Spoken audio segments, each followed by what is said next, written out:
Hello, YouTube. Back with part 4 now of my ILG Model 163 Rewind project. Um, Now, in this part, I'll be discussing some of the last parts of the winding data collection that I've performed. In the previous video, I explained how I removed everything from the stator and got it down to the bare laminations. Now, for this, uh, you can see here that I have, well, this is a partial because I've actually removed some of these windings, the end turns, but this is kind of like the two ends of the motor winding with pieces in the middle, um, which I actually have right here. These are the pieces that went through the stator slots. Um, so what I had to do was obviously after the first video I talked about how I cut this off and examined the way that all of the coils were connected to each other. On the back side, I took note of how each coil, how these were formed. You can kind of see here that from here to here, that is one pole, and this is the run winding, and this pole spans seven complete slots. You can see right here, you can kind of see the slots where they're placed. Now, the center slot here, as well as the adjacent slots on each side of the center, well, the center one is strictly just the start winding, so that's not even involved in this part. The ones adjacent to that are half start winding and half run winding, so they're smushed in there, and it might be hard to see. I don't know if you'll be able to see it, but there's actually, oh yeah, you can. There's two different gauge wires in this slot. You got the thin gauge stuff here. That's for your start winding, and this is for the run winding. Notice this one's completely thinner gauge. That's all for the that's all for the start winding. This one's all the heavier gauge wire. That's all for run winding. So you can kind of see how all this stuff goes together. Now, if you look from the inside, you can see the start windings, and they kind of have this crisscross pattern to them. And as well as the run windings, they do the same thing. There's two sets that kind of overlap, if you will, I guess kind of like this type of pattern to them. They overlap. The outermost go to the next adjacent slot on the opposite side of the pole. Now, I've been told by somebody that rewinds motors that this type of winding is what's known as a skein winding, that type of format. Now, they also told me that you can just rewind it in a standard concentric pattern as long as you use the same number of turns per slot and same wire gauge and all of that. I may do that with this motor, but I'm not sure. I might challenge myself a little more and try to stick with the original format with the skein winding. I did do the concentric on the previous ILG 163 motor I rewound, and I mean, that worked fine. There was no issues with it. It's just not how the original one was done. So this is the end turns from a from a run winding. You can see here, and these start to kind of fall apart sometimes. Some of them are pretty well varnished together. So that's that. And then this one is a start winding. You can see this still spans 7 slots, but it only actually goes through 4 of the 7 slots. And the outer 2 are shared with the adjacent pole on each side of it. So that's that. So once I saw how all of that, the pattern for how the slots were connected to each other through the winding, it was time to collect some more information. Definitely, you need to count the number of turns. So in this winding, There's actually 4 separate loops on this end for the end turns. Each of those 4 loops are actually the same number of turns. They're the same number of coils in them. So I just need to count for this one. Just need to count the one set. Now I did check multiples just to be sure that they're all the same number, and they were. So for this, the way I did it was I would just grab so many, like I think I would group them in sets of 5 wires, and I would twist them together, and then count 5 more, twist them together, and I did that until I got all the way through the whole motor. And then I was able to take 2 of the sets of 5 and kind of cluster them into 2s, so I got 10s. So you can see there's 6 groups of 10 going around, that's 60, and then I have 1 sticking straight out, so that's 70. So for the run winding, we have 70 turns per loop, if you will, of the winding. So that's important to know, because when it comes down to slot fill, you're going to see that there's some spots where you have a slot that's shared with the start and run winding, or some of them where they have 2 sets, like right here. You can see that this one has 70 turns. This has 70 turns. But you can see here, there's actually, I can separate it. There's 2 sets, so we have 140 turns going through this slot. So you need to make sure you keep tabs on all of that information. And then, of course, here, this was the start winding, and this is a much smaller gauge wire. And for this, each one of these twists has 25 individual strands in it. So I've got 6 of those, so that's 150, and then there was 20 remaining at the end. So there's 170 turns in the start windings and 70 in the run windings. So that was what I was able to collect from that. The next thing I needed to do was find the actual gauge of the wires for both windings. There's 2 different gauges in this motor. So what I did was I took a sample of the run windings and a sample of the start windings, and I put them in acetone. And I've just been, shake it around every once in a while and just let it soak. And it softened up all of the insulating varnish, and I was able to separate the strands easily without tugging on them or anything. And carefully, I could actually just use my fingernail and just really carefully just remove the remaining varnish. It kind of just falls right off. And that's important because with wire this small, you do not want to stretch it. If you use anything, or while I'm on that subject, you also don't want to scratch the wire with anything.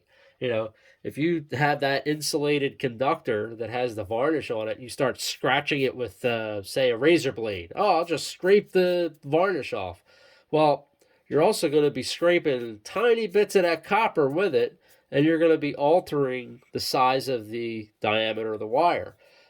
Same thing with if you're, because I've done this before. I did an experiment. I said, oh, let me see if I can just use my nails and just pull the insulation, or scrape it, or bend the wire. Sometimes if the insulation's old and it's brittle, you can just kind of bend the wires a couple times, and the insulation will just crack and fall off.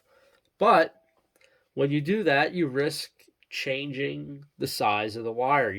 If you stretch it, it will make that conductor thinner, and you'll get an inaccurate reading.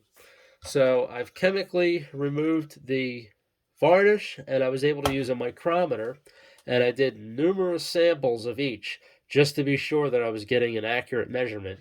And I ended up getting 10 thousandths of an inch diameter for the start winding and 16 thousandths of an inch for the run winding. And that ends up coming out to 30 gauge for the start and 26 gauge for the run winding. So now I know what size magnet wire I need to order.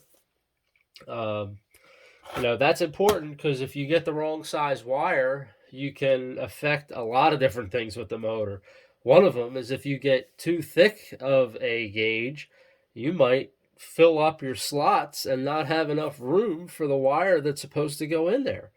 Um, and then, of course, the other problem is you're going to affect the current draw, the power factor, the whatever goes on and on. You affect everything. So you really need to make sure you get that wire gauge accurately measured. And then what I was able to do is I put together this little diagram here. Now this is the full motor, every slot, what's going on, where all the leads are connected, how each set of coils for each pole is connected to each other. It's all in here. This is a little crazy to look at though. So I ended up dividing it into, this is the run windings. Now you can see I have up here, we've got 2, 3, 4, and 1. Well, 1 and 3 is a coil, and 2 and 4 is a coil. When you measure them in the motor with an ohm meter, they come up the same because they're the same number of turns and same resistance in each set. You've got 3 poles in one and 3 poles in another. Now, the way this works is each of these are um, they're connected so that the turns go the opposite way. Now, when you make your coils, you can literally just make all 6 identical coils to each other. They don't have to be made like a left hand and right hand coil. You just make them all the same. Um, but how you connect them is what's important with that. So for the first set, number 1 lead comes in and it goes into slot 29 here. And now the slot numbers, obviously, it's kind of just you pick which one you want, and that's number 1, that's number 2. You call it what you want, but just it's a way to reference what slots are electrically what slots they on your diagram. So, um, so number 1 comes in, goes around, and it jumps over this pole, goes to this one. Notice it comes back in on the inside, and it wraps counterclockwise, and then it exits on the outside right here. And then that jumps over, and it does the same thing. So in the coil for 1 to 3 connected, all 3 of those poles are the same field. They're all either going to be all north or all south, depending on which cycle you're in the AC. And then the other one, 2 and 4, is opposite of that. So at any instant, if one is north, the others are south, and they're obviously constantly switching since it's alternating current. But this is the winding layout. And when I put these into the motor, when I make the windings, I'll make all these coils, insert those into the slots, and once all the coils are inserted, I'll now have a map saying, okay, take this lead coming out of that coil and connect it to this lead going into this coil. And that's how you make your connections. And, that's really, you can get all the winding part perfect, but if you mess up on a connection somewhere, that can mess up the entire motor right there. So you really got to pay attention to those. Now, this is the start winding. For the start winding, this is just one set, one complete circuit that does all 6 poles. So for this, the actual circuit alternates every other pole going a different direction.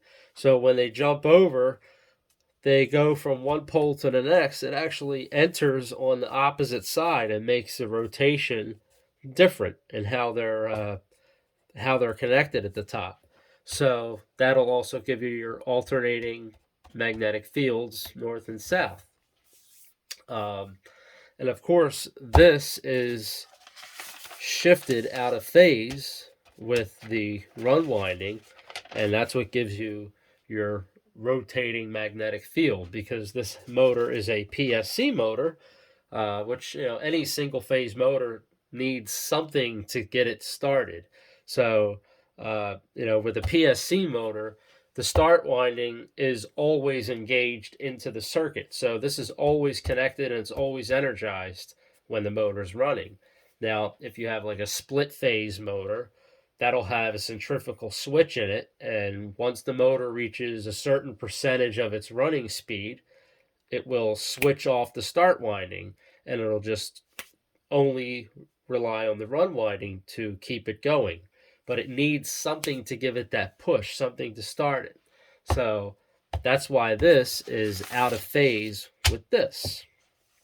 Now I'm trying to think if there's anything that I haven't gone through here. Now, the type of windings, when I was explaining the skein winding, a normal concentric winding is literally just a bunch of coils that are concentric with each other, just different sizes.